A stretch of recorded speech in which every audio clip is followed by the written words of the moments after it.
Steve Forbes has been a great friend of this ministry. You all know the Fed Up DVD. So many of you have seen that and had that. And, of course, Steve played a huge part of that. I was going to go through the whole bio thing that somebody gave me. Everybody out there knows who Steve Forbes is, especially on my program. So I sure appreciate it. But he is chairman and editor-in-chief of Forbes Media. And we sure appreciate, Steve, you taking some time to be with us. Thank you so much. Well, great to be with you again. Thank you. Steve, you know, one of the things that I wanted to ask you is, do you think there's going to be any real meaningful discussion in reference to tax reform with this new Congress?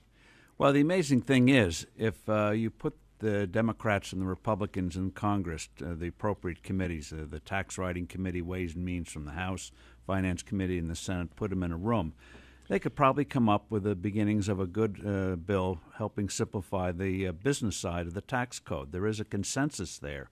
But the reason it's not going to happen is because the fear that the president would just veto it. So you're not going to sit down and go through the pains of doing a new tax bill if you think the president's going to stab you in the back with a veto, as he did with the Keystone Pipeline.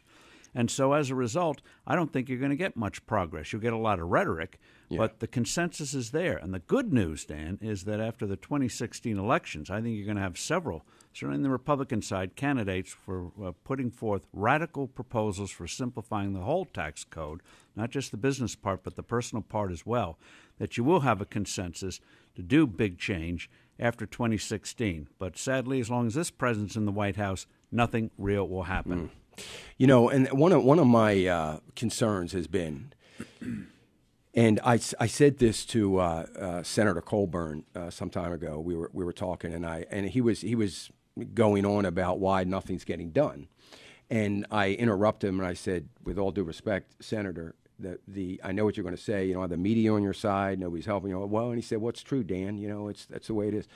But one of the things that I find, and I wonder how you feel about this, but one of the things that I find as I travel about and speak so much, that people are ready, and I think this goes to your point about next election, people are ready for a battle. And one of the things I said to Senator Colburn is, I believe sometimes the GOP is so concerned with winning the war that we're not even having the battle.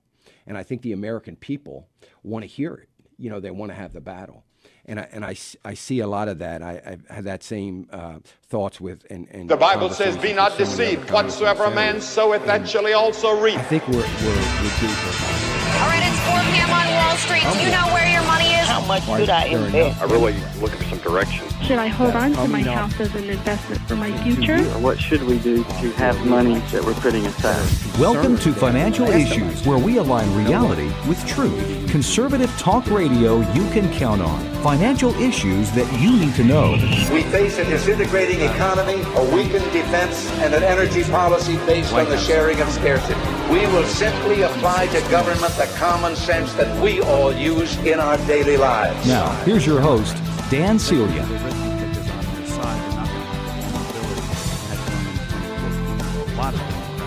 Running in red states are vulnerable. And that's what I think is part of the arrogance of the White House today. But this is where the battle of public opinion comes in. I think the Republicans scored some good points on Keystone. I don't think they have the votes yet to override it. But, hey, they went through the process. They passed the bill. Now they got to do it on a whole slew of other bills. Yes. Throw it on the desk, have them veto it, and people will see, gee, they passed bills and the president vetoes. Light goes on. He's the obstacle. Right. Hopefully that light would go on, and I think it probably would. What about the Federal Reserve? I think about what's going on. I mean, Janet Yellen, as we looked at her testimony, as I went through it last night, she's all over the place. She's just all over the place. Like the headlines I see Wall Street, the headlines, she's a hawk, she's a dove, nobody really knows. Have they lost a little bit of control? Well, or do they have any? Well, the Fed portrays itself as well in control, and that's why I love your DVD, Fed Up. And clearly, when you see the questioning in Congress, they don't really understand it either, or they feel inhibited. They feel intimidated. And so you don't get the kind of searing, penetrating questioning. For example, on interest rates, she's still fobbing off this story that her policy and her predecessor's policy of ultra-low interest rates, suppressing interest rates, is helping the economy. Now, we know that, for example, rent controls hurt housing. Yes. If you get an apartment for $10 a month, boy, that's great, but you know nobody else is going to build them when you have those kind of price controls. Yeah, that's a well, when great you have when you have price controls on money, which is what they have, you don't have a functioning credit market. And so who benefits? The federal government. They benefit. And one little thing, just one little thing on that, sounds like a technical point, but boy, it involves tens of billions of dollars. You know, the Fed has this huge portfolio, over $4 trillion. They earn tens of billions of dollars of interest. You know, most of that interest, after the Fed deducts their expenses, goes back to Treasury, $80 to $100 billion. So for the federal government, this is great. You suppress interest rates, the Fed, in effect, buys the bonds, and then you don't even have to pay interest on them because the Fed gives the money back to you. So talk about deficit without tears. Wow. So who gets hurt? Small and new businesses. Lines of credit still very uncertain.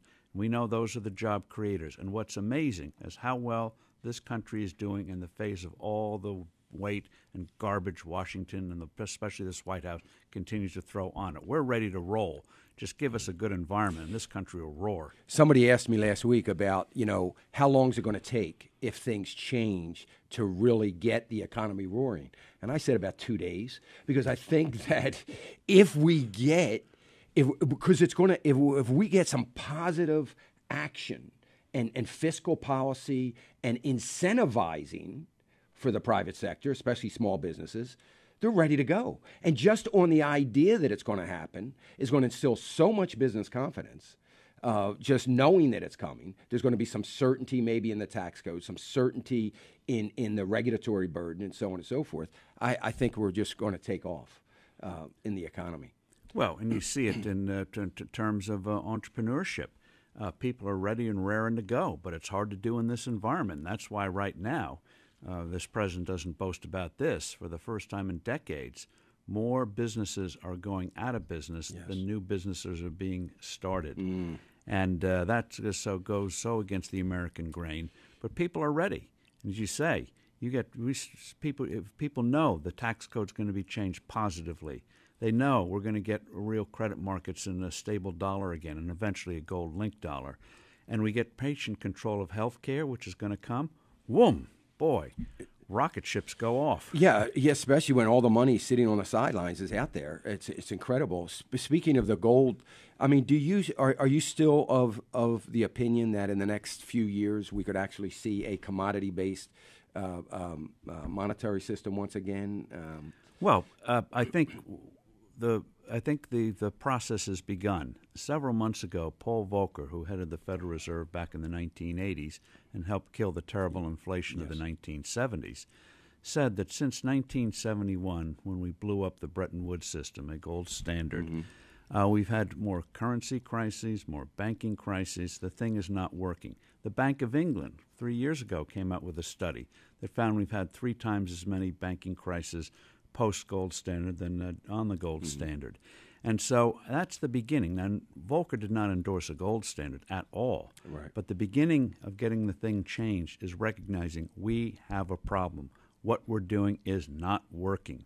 So then the discussion begins, and that's when we'll start to lay the groundwork for it.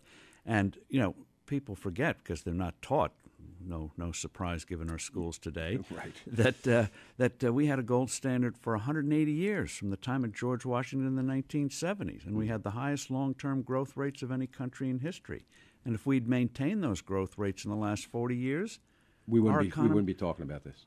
Our economy would be $8 trillion bigger, 50% bigger. Imagine if your pay was 50% bigger. Can you imagine? 40 years, that accumulates.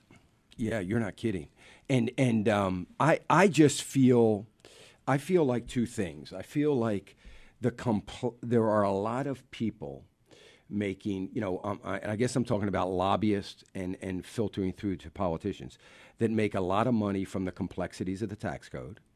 And I wonder, is there a lobby out there, because I don't know this, in reference to staying away from some sort of gold standard? Or do you feel like that the Ted Cruz mentality of that kind of thing, of really getting it done, could actually permeate Congress. And so you think that it could you think that it has to if we're...